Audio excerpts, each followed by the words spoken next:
Alô, bom dia. Este é o terceiro episódio do Podes e Não Deves. Hoje vamos falar sobre mudanças que são inevitáveis e estão sempre a acontecer. A Sofia está aqui connosco, mais uma vez, e vamos falar de mudanças onde todos sabemos que não há plano B e que neste momento são mudanças sustentáveis.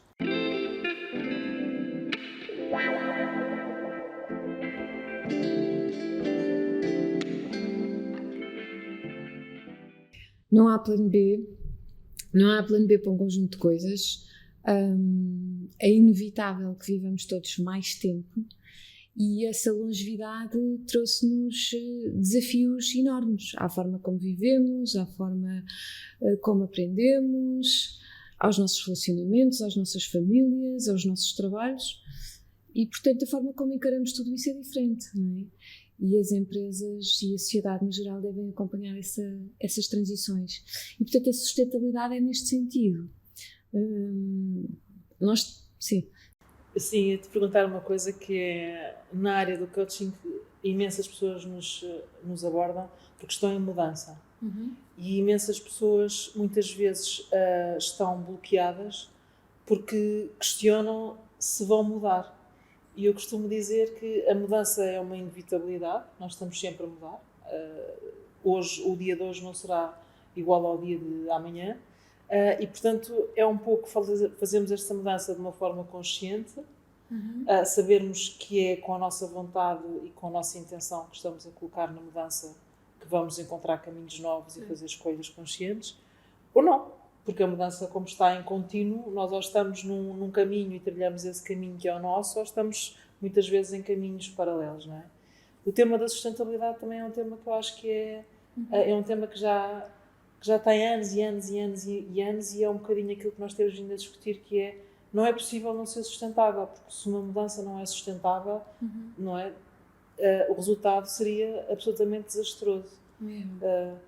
Tu falas em mudanças sustentáveis e em transições sustentáveis profissionais e abordas o tema de uma forma,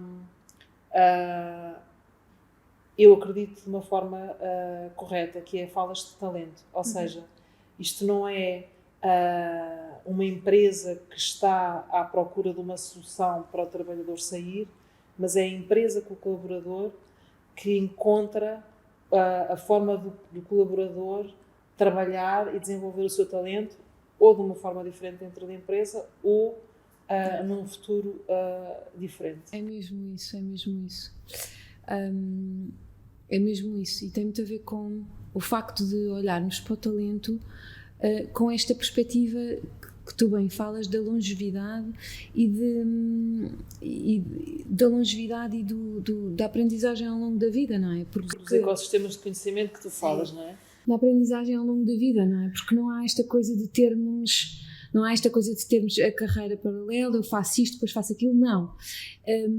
Olhar para as transições de carreiras na perspectiva do talento do indivíduo é uma mudança de paradigma muito grande, porque a iniciativa deixa de estar só na empresa que toma a decisão de reestruturar, reformular, reafetar e, consequentemente, tem impacto no indivíduo, mas é muito mais no indivíduo que, olhando para si, para a sua história, para o seu portfólio de experiências, para as suas aptidões e para as suas competências, faz uma espécie de construção do caminho rumo à segunda parte da sua carreira. Eu tenho muitas amigas não é, que estão nestas fases da vida, e profissionais que eu conheço e que acompanho estão nesta fase da vida que é, e agora? Não é? 40, 50, e agora? E agora? E falava há pouco tempo com uma grande amiga que é uma profissional extraordinária e topo de carreira. E ela perguntava-me, e agora, não é? Quer dizer, e chega uma altura da vida, não é? Isso é uma coisa que dizes muito também, que tu tens que pôr, de facto, o teu talento ao serviço dos outros, não é? Sim. Porque tens que eu gosto muito deste conceito do portfólio de experiências, não é? Os criativos têm o seu portfólio, são coisas muito tangíveis, mas nós também temos essa tangibilidade através das experiências profissionais que vamos vivendo e dos episódios profissionais. Somos nós que, desculpa interromper, somos nós que criamos a nossa vida, nós somos os nossos criadores. Completamente. E portanto, olhar para esta coisa nesta perspectiva de sustentabilidade significa que nós, ao longo da nossa vida, com as experiências que vamos tendo, profissionais, não profissionais, lúdicas, estamos normalmente a construir a segunda parte da nossa vida. Ou a segunda, ou a terceira, ou a quarta, não é? Porque aquela ideia antiga de 3 estádios de vida, que é estudo, emprego e reforma, acabou. Isso não existe. Acabou. Foi-nos imposto, sim. Que vinha acompanhada de outras coisas, que era estudo, idade adulta, casamento, netos, também acabou, não é? E, portanto, a vida é muito mais diversa, mutável, como dizias e bem, e, portanto, ir acrescentando sempre ao longo da vida estas experiências é muito relevante.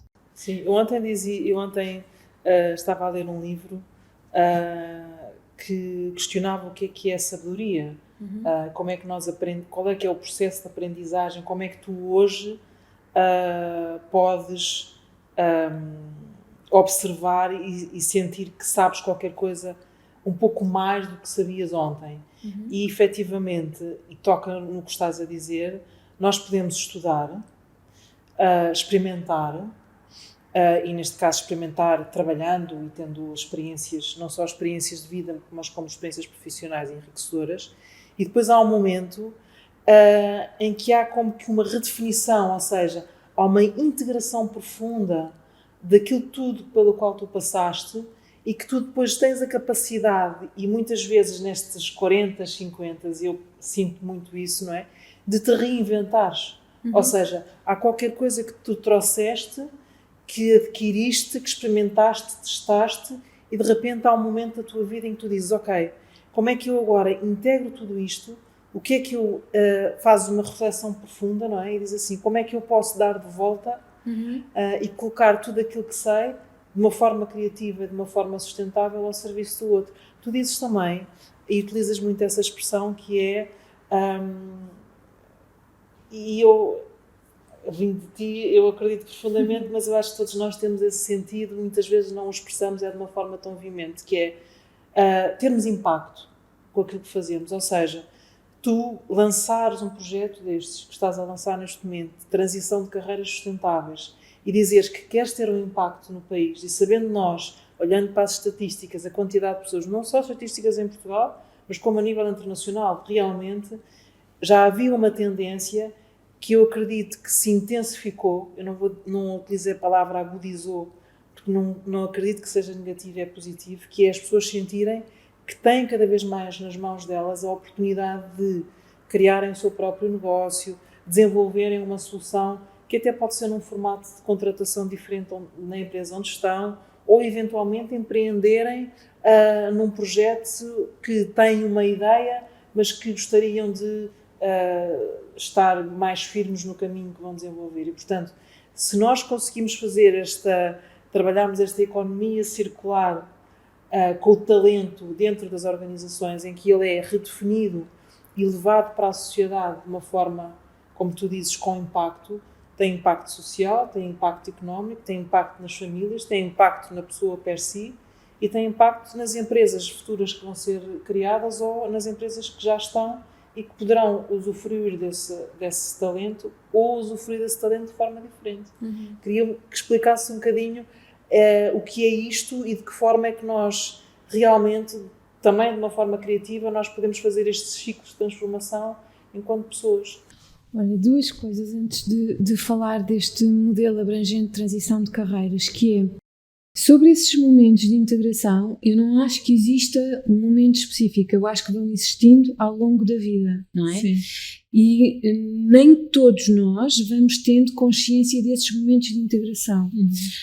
E cada vez que há uma mudança, com maior ou com menor impacto, aí é um checkpoint outra vez da vida, não é? Portanto, aí é um balanço outra vez da vida.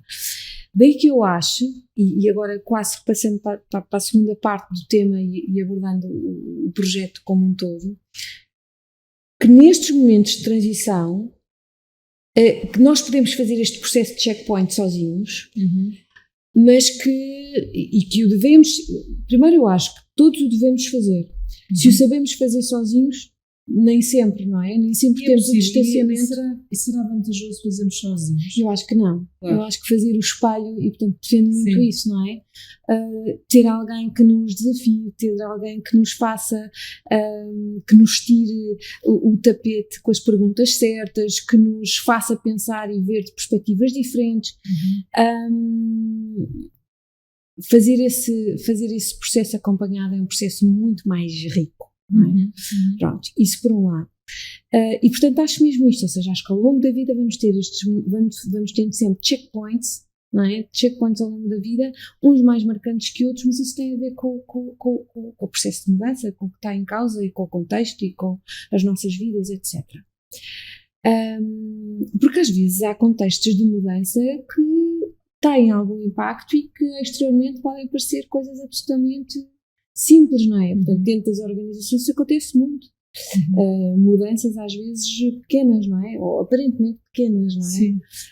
Mas que têm um impacto na nossa vivência e na forma como vivemos o trabalho e nos desafios que nos colocam, que têm muito impacto. Portanto, estes momentos de checkpoint, de integração, o que é que eu aprendi, o que é que eu levo para a próxima etapa, são super importantes fazerem-se acompanhados. Sobre o processo em si, de facto, e recuando aqui um bocadinho, esta ideia das transições sustentáveis, das transições saudáveis e de um conceito que é um conceito da Hermínia Ibarra, que é das Working Identities, que é estes portfólios de experiências vão-te criando fatias de identidade e de repente tu identificas, aliás, falávamos disso, eu não... engenheira florestal, não é? O que é que nos define? Muito daquilo que nós fazemos define-nos. É verdade, sim. E ao mesmo tempo deixa-me aqui provocar-te. Eu ontem estava a falar com um grande amigo meu ao final do dia, uma pessoa extraordinária, um profissional, mão cheia, e agora fez uma pausa profissional. E dedicou-se à família, dedicou-se a alguns projetos pessoais, também é artista. E ele dizia-me com imensa graça, porque ele consegue ser vulnerável naquilo que diz, dizia, eu quando não estou a trabalhar parece que não sei quem sou. Mas é completamente isso. Mas é engraçado que eu percebo, mas ao mesmo tempo a resposta que eu encontrei para, enfim, partilhar com ele e de certa forma apaziguar uma certa inquietude foi: se nós dermos espaço e oportunidade a percebermos que, para além de tudo aquilo que nós fazemos, há aqui uma identidade que nós conhecemos, que é muito mais aberta e muito mais expansiva e que tem um potencial muito maior, tu estás a criar as condições para descobrires em ti recursos que não sabias que existiam e que para criares efetivamente processos e dimensões novas de aprendizagem, de intervenção, de serviço, que não existiam, quer dizer, passas o que tornas consciente. Que tornas consciente, portanto, exato, o tema que muitas vezes nós dizemos não existe porque não estamos a ver, não estamos certos daquilo que estamos a ver.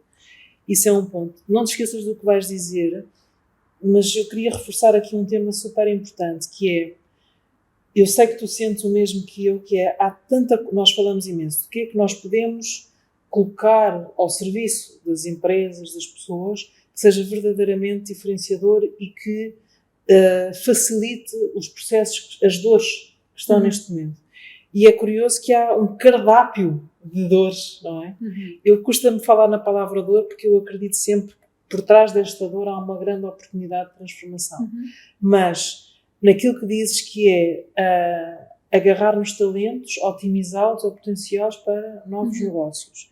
Percebermos o que é que fazemos com tantas horas por semana de trabalho e elas estando hoje em dia divididas num trabalho híbrido, se existem semanas de 5 dias ou semanas de 4 dias. O que é que fazemos com o balanço que criamos entre aquilo que é a responsabilidade dos colaboradores nas empresas e aquilo que a empresa está disponível a abrir como processos um bocadinho mais ágeis naquilo que é a colaboração e os ritmos e as rotinas e os hábitos.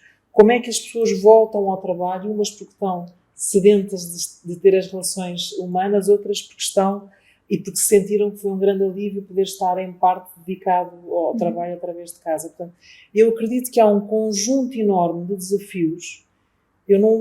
Há uns anos valentes que não sentia isto tão a gritar, não é? E esta parte do talento que tu agarraste é qualquer coisa que é extremamente urgente. Porque se não é agora que nós agarramos no talento, é quase como se aquela imagem do copo, não é? Que tem um pouquinho de areia e tu agitas, não é? Está tudo agitado. Quando a coisa começar a acalmar, alguma coisa se vai revelar. E se tu agarrares nestes momentos e agarrares naquilo que são, efetivamente, dentro daquilo que é o urgente e o prioritário, a conversa do costume, não é? O que é realmente prioritário fazer com as pessoas, facilitar a vida delas, e como é que tu, com isso, tens a visão de que vai haver um impacto e uma mudança que é quase como um dominó, não é? Tu mexes numa peça hoje e tu sabes que o impacto que vais ter nestes processos de transformação e de mudança vão ter consequências a curto, médio e a longo prazo. Por isso, conta-me. Então, dizia que, assim, muitos desafios, muitos, atualmente, nas empresas, na forma como nós trabalhamos, na forma como vimos o trabalho. Este tema da longevidade também põe muitas gerações dentro das empresas, não é? Nas nossas famílias já há 4 gerações, não é? Portanto, é muito comum haver bisnetos, não é? Vai acontecer com a minha geração, com a minha mãe, com a minha filha à idade adulta, não tarda nada. Ou seja,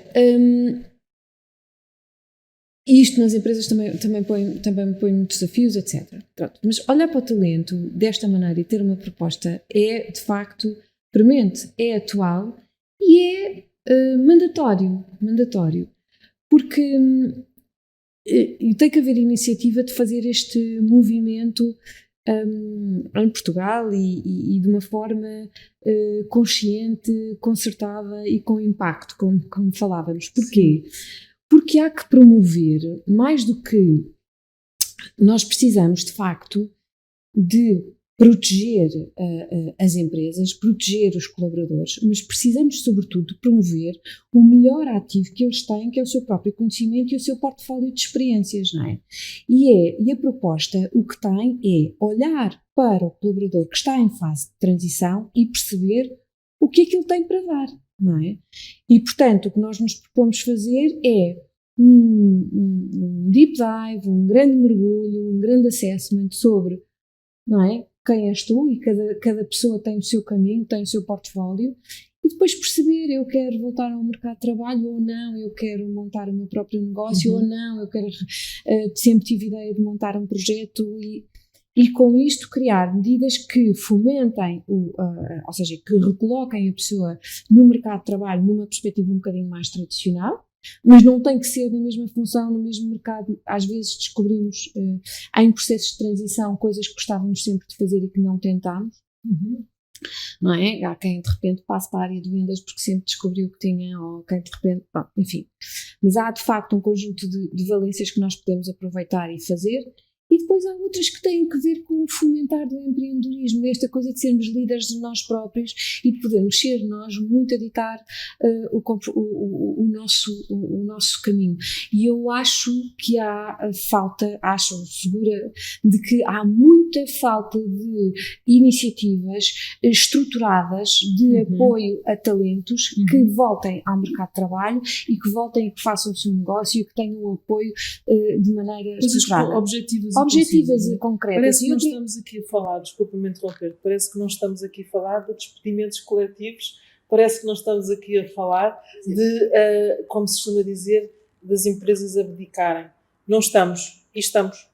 Não estamos e estamos. E eu vivo. Mas é uma forma diferente, não é? É uma forma diferente porque quem é apaixonado por estas temáticas das empresas e das pessoas e da forma humana como as empresas lidam com as pessoas, que esse é o meu tema. O meu tema, não é? É lidar, gerir empresas é gerir, não é? Portanto, é gerir recursos escassos. Mas é possível fazer esse exercício com muito humanismo. E portanto, eu sou uma acérrima defensora. O que é para ti fazer com o humanismo? É que essa palavra está... é muito comigo eu sinto que está completamente debaixo da língua, não é? Que é o tema ou seja, nós, e mesmo nos processos de coaching que nós desenvolvemos e nos projetos que temos, falamos muito nisso, que é voltarmos a cada um de nós a estarmos mais conscientes daquilo que somos, para podermos depois fazer o caminho, que é darmos aquilo que somos aos outros. Sim. Sei lá, por educação e por convicção, o humanismo para mim é teres de facto uma grande empatia, uma grande dose de humildade para perceberes que há sempre algo a aprender com o outro e uma grande dose de empatia, não é? Quer dizer, eu fiz muitos despedimentos e houve uns que me custaram muitas horas de falta de sono, são processos muito difíceis e eu tenho uma grande amiga, companheira de vida e de trabalho que dizíamos, não é? Que a nossa máxima era sempre tratar como gostaríamos que fôssemos tratados naquele momento. E portanto isso marcou-me imenso e foram provavelmente, são os momentos de entrada e são os momentos de saída das empresas os que são mais estruturantes naquilo que é o futuro daquela pessoa. Nós marcamos de forma... às vezes não temos noção disso, não é? Às vezes não temos noção, enquanto profissionais, do quão importante é o impacto que estamos a ter no outro, não é? Seja quando o acolhemos, seja quando o temos... Facilitamos o seu processo de mudança de vida, não é? Eu estavas a falar... eu dizia, porque parece que não estamos a falar, estavas a dizer, parece que não estamos a falar de despedimentos. Repara, eu tenho uma abordagem... Nós estamos num contexto que é o nosso contexto português, com uma legislação e um enquadramento laboral muito concreto.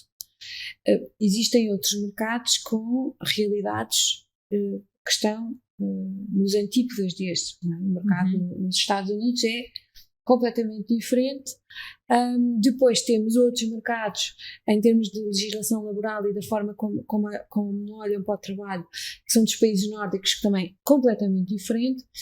E eu gosto desta visão mais abrangente do tema, no sentido de que acho que muitas vezes medidas altamente protetoras do colaborador ou do regime da contratação, etc., muito mais do que isso, é muitas vezes importante criar isto que nós estamos a defender com este nosso programa, que é medidas que fomentam e que façam encontrar dentro do indivíduo as competências que são as competências diferenciadoras dos próximos tempos, não é? Sim. Que são a capacidade de liderança, que são o empreendedorismo, que são a inovação e, portanto, todos nós temos um quê de criativos ou de inovadores ou de empreendedores, ou não.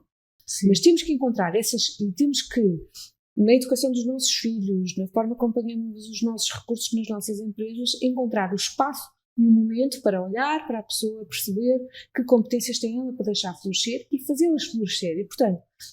E dar apoio naquilo que tu estavas a dizer, que é, objetivamente, depois do mergulho e do entendimento e da tomada de consciência do momento da pessoa, em que momento é que ela está, quais são as aprendizagens e as experiências que ela integra e o que é que ela pode ter como visão nos próximos anos, é dar-lhe ferramentas... Precisamente. E soluções, mas muito objetivas e muito práticas, não é? Sejam elas ferramentas de gestão, sejam elas ferramentas de inovação, sejam elas ferramentas de gestão de emoções, gestão de stress ou eventualmente de comunicação. Exatamente. Portanto, ou seja, nós quando estamos a falar, e isto traz o tema novamente da sustentabilidade, não basta ter um insight ou ter a consciência é preciso agir.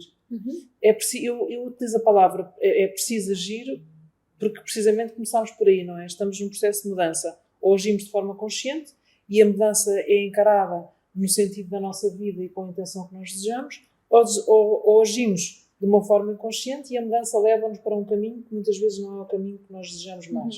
Mas para que haja verdadeiramente aqui uma mudança de paradigma na vida de uma pessoa, é preciso que ela tenha os recursos. E não são só os recursos de insight, porque esses muitas vezes, e acontece muitas vezes, e tu sabes, não é? As pessoas têm um ótimo insight, as pessoas têm imensa capacidade e já deram provas profissionais daquilo que querem fazer e que não podem fazer, como. e depois não conseguem. Não sabem como, não é? E é isso que nos propomos fazer. Sim. É isso que nos propomos fazer. E como dizias muito bem, há uma preocupação subjacente que é concreta, tangível, prática. Não é? Como é que eu faço? Quais são os passos que eu devo seguir? Eu quero voltar, mas eu não tenho a certeza. Será que eu tenho estas competências? O que é que o mercado está a valorizar? O que é que não está a valorizar? O que é que eu devo fazer? Se eu olho para o meu projeto, isto é um projeto, mas o que é uma empresa? O que é que eu devo saber? Como é que eu me devo posicionar? O que é um pequeno negócio? Como é que eu devo fazer? Portanto, são ferramentas muito concretas de ação, ou seja, é um mergulho com ferramentas concretas de ação. E há uma outra iniciativa muito, muito, muito interessante, que é muito olhar para as empresas também, que é como é que de repente, o que falávamos há pouco, das diferentes gerações dentro das empresas, as empresas de repente, os gestores estão abraçados com estes problemas todos, não é? E, portanto, gestores não é? Lidam com estes dilemas de várias gerações, de culturas organizacionais que foram mudando e que muitas vezes vêm nos processos para os outros e de pessoas. Certo, a pressão e portanto, a velocidade com que o conhecimento e a digitalização imprime naquilo que é a gestão dos processos de trabalho e, portanto, funções que se começam a esvaziar de sentido e outras que começam a aparecer, e como é que tu enquadras conhecimentos muito específicos, etc. E quer dizer, não basta só nós chegarmos e olharmos para os indivíduos e darmos soluções de empreendedorismo, que é qual é o papel que as empresas em Portugal podem ter como promotoras deste movimento de inovação e de sustentabilidade. E isso para mim é absolutamente fascinante, que é como é que dentro das empresas, ou seja, como é que nós antecipamos este tema da longevidade, do lifelong learning, como é que eu consigo criar capacidade, gerar valor para a economia por um lado e gerir o meu tema, que são estas multigerações, são funções que deixam de ter importância e outras que passam a ter com competências que eu não tenho, como é que eu giro esta pool de recursos e, portanto, também quisemos olhar para isso e ter aqui uma oferta que desse aqui modelos um bocadinho para as empresas funcionarem como incubadoras de ideias e de empresas. E no fundo isso dava para outra conversa. Completamente. Sim, completamente. Isso dava para outra conversa. Eu acho que podíamos terminar este bocadinho aqui e vou pedir já para se calhar fazermos um intervalo e começarmos e apresentarmos bem esse projeto de incubadora de empresas e como é que as próprias empresas, com os recursos e com os talentos que têm, não só com os que ficam, como aqueles que vão iniciar novos processos, vão poder as próprias empresas fazer em conjunto com as pessoas esse caminho. Terminando aqui um pouquinho esta conversa, dizer que não há plano B, toda a gente já percebeu, transições de carreira só sustentáveis. Até já!